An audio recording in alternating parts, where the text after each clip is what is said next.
प्रणाम आप सभी को। आप सबको गणेश चतुर्थी की हार्दिक शुभकामनाएं। आज गणेश चतुर्थी का दूसरा दिन है और हम गणेश जी के आज एक दंत के स्वरूप की कथा जानेंगे। एक दंत। गणेश जी को एक दंत इसलिए कहा जाता है क्योंकि उन्होंने केवल एक ही दांत है।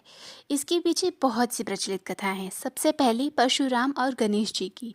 एक बार भगवान परशुराम शिव जी से मिलने कैलाश गए। उस समय शिव जी विश्राम कर रहे थे और गणेश जी द्वारपाल के रूप में खड़े थे।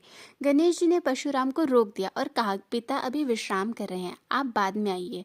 परशुराम क्रोधित हो गए और बोले, मुझे कौन रोक सकता है, मैं तो भगवान विष्णु और शिव का भक्त हूँ। लेकिन गणेश जी अपनी जगह अड़े रहे। क्रोध में आकर परशुराम ने अपने फरसों से प्रहार कर दिया। गणेश जी ने अपना एक दांत उस प्रहार से रोक लिया।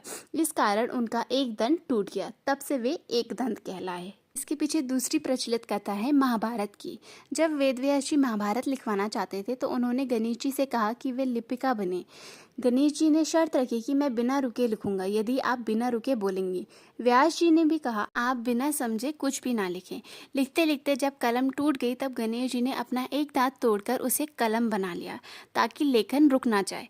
इसलिए भी वे एक दंत कहलाए। तीसरी कथा है गजासुर से युद्ध की कथा। कुछ ग्रंथों में आता है कि जब गणेश जी ने गजासुर नामक दैत्य का वध किया तब युद्ध में उनका एक दांत टूट गया। इस कारण भी उनका नाम एक दंत पड़ा। भगवान गणेश के एक दंत के नाम के पीछे भी बहुत सी सीख मिलती है। पहली, कर्तव्यनिष्ठ और संयम। गणेश जी ने परशुराम जैसे महान ऋषि को भी कर्तव्य निभाने के लिए रोका। यह सिखाता है कि नियम और कर्तव्य सबसे पहले हैं।